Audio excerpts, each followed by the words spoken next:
Hello, good morning, good afternoon, good evening, wherever you are. Hello. The number today is 3177018 and yeah, I'm Look Mum No Computer, and we are at the Museum of Everything Else today. That is because we're going to be putting up these things. These are, well, if you haven't guessed already, they're lights. Yeah, they're lights. That's basically what they are. We're putting up lights in the video, okay? So about a year ago now, a friend called Neil contacted me saying he had a bunch of electronic components in his garage that used to be his dad's, and they've been sitting around and he's trying to find a home for them. So I took them on. I've used a fair chunk of the passive components and stuff, including some germanium transistors, some valves, a lot of the resistors and stuff like that. But some of the odd components are sat somewhere around the museum, as well as in the back, in case some people come along and they sort of need a strange component that doesn't exist. Well, maybe I have it. So after that, he asked for my address, and a few months later, well, a big crate turned up with basically these lights on them. It turns out he works for a company called FACTORYLUX who make pretty high-end lights. So I'll say now that they sent me these, and I was going to include them in a video on an update on, you know, the whole museum progress. So I shot some footage of getting these out of the box and just kind of looking at them. I didn't have a clue what was being sent to me. I've got to be honest, I've never been a person that looks up at lights and goes, "Oh, they're nice lights," until I started doing this museum, and now I can't stop looking up at people's lights and going, "Oh, they're nice lights." So first, let's have a look at what's going on here, and then we'll chat about why I've decided to do a whole video on them, because I've got an idea and I have a feeling it might work and it might be pretty funny. First off, check out the size of that heatsink. I don't think I've seen a light with a heatsink, let alone a heatsink that big. In the middle of that heatsink is a stonking great big LED. It's just a single LED element, and yeah, that's basically what's going to give the light. I haven't got a clue what kind of light is going to come out of here. It's all a big surprise to me. This is the power supply that it comes with. It takes in mains voltage and it puts out 48 volts. So this is the next bit it connects to. This is actually part of the light fitting. This is the end of the kind of connecting rod where the lights hang from. But this is where I started getting ideas. You see, the red wire is for plus 48 volts, the black wire is for ground, and then there's these other two. And it turns out these other two are for the dimmer switch, and these have 10 volts running over them. And that, my friends, is a pretty friendly voltage level for, yeah, you've guessed it, synthesizers. So what we're going to do with these lights is we're going to modify them with a control voltage input. So I'm going to go ahead and swap the lights up there with these ones. But first, we're going to test to see if the control voltage idea actually works.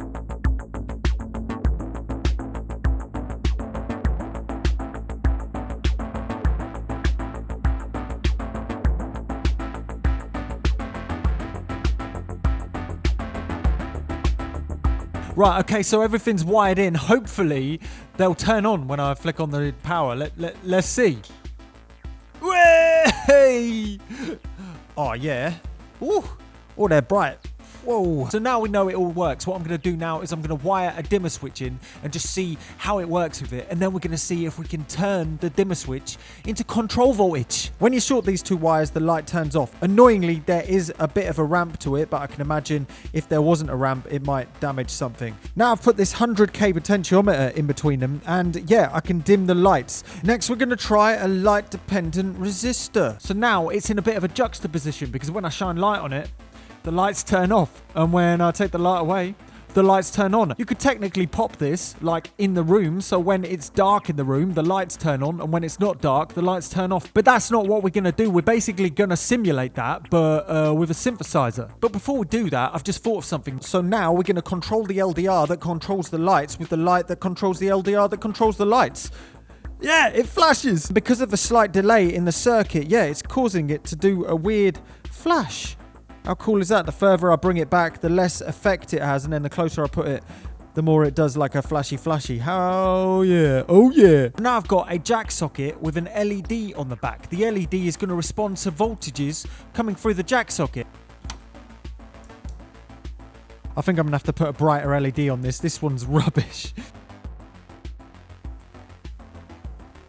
Nice, so this works really well. My fingers are holding together the light-dependent resistor and the LED. This means that both of the circuits can talk to each other, but they're electrically isolated, which is, you know, it's always a good thing.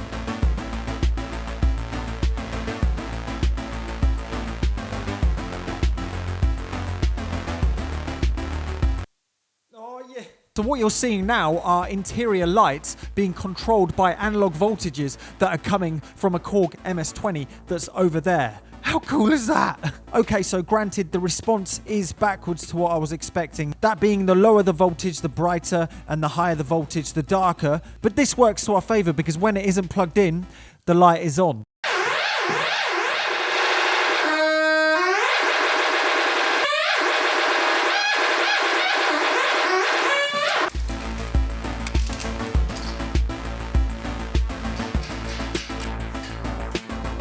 So the lights have now been mounted to the ceiling and they're up. It was a little bit of a hassle, I've got to be honest. That was partially down to the fact that it was just me. I tried to get my girlfriend Mel to give us a hand getting it up there, but then I quickly found out that I actually put the ceiling mounts in the wrong place. Oh no.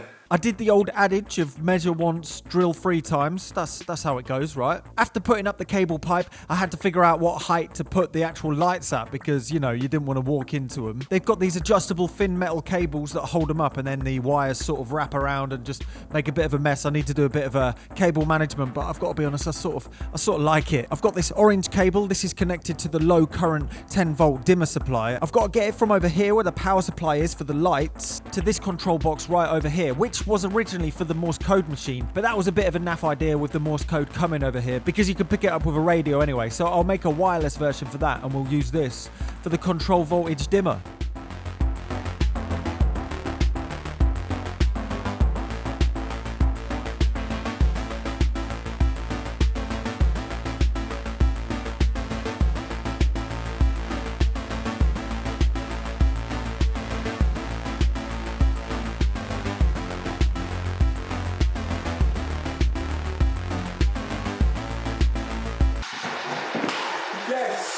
Yes, it works.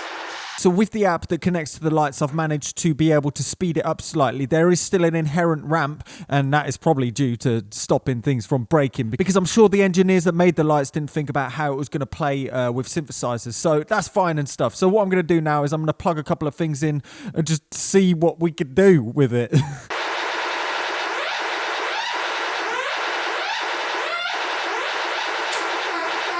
It's really dark because the lights are off, obviously. I've carried Cosmo over from my house and brought it over here. And now we're going to use the lights with the synthesizer. I've already wired up the synth so I can actually light them up. Look at that. So I got lights. Now I'm going to plug in some drums and see if I can get the lights synced up to the music in a way, even with the ramp up.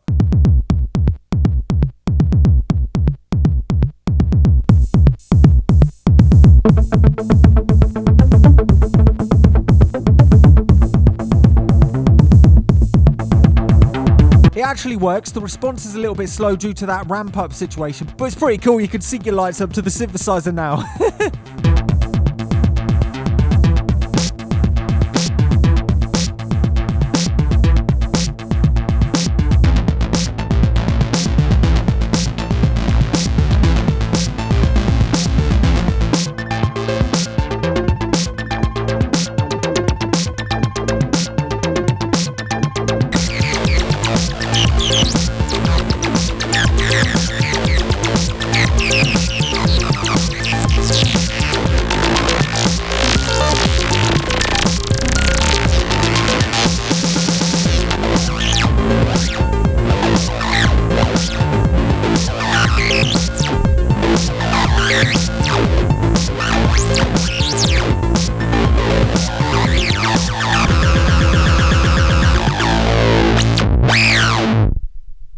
They're way better than the ones that were there before because I was a little bit concerned about the lighting in here, but these completely sort them out. And not to say they've got control voltage input, so let's say there's a resonancy going on here, well, you know, you can plug the... Thanks a lot to Neil. To be honest, when these turned up, I didn't have a clue what the heck to do with them. So I'm glad I've actually found a use for them. And I'm really actually quite pleased with how this CV project actually turned out. And to give FACTORYLUX a shout out, there is a link to the website below if you want to read more. I've included with today's Patreon post a sample of weird effects coming from the MS-20 that you heard earlier, but directly recorded along with a few other swoops and swooshes and stuff. So if you're interested in random spacey noises from the MS-20, then go and check it out over there. Because needless to say, it supports a lot of pretty silly projects around here and the opening of the museum. And also this month I used the Patreon support to upgrade my camera filming and audio stuff. So I hope that is noticeable in these videos. Anyway, I've been Look Mum No Computer. That's Cosmo. This is the Museum of Everything Else. That's a FACTORYLUX reflector. And yeah, if you like what you see, don't forget to subscribe and don't be scared to try it.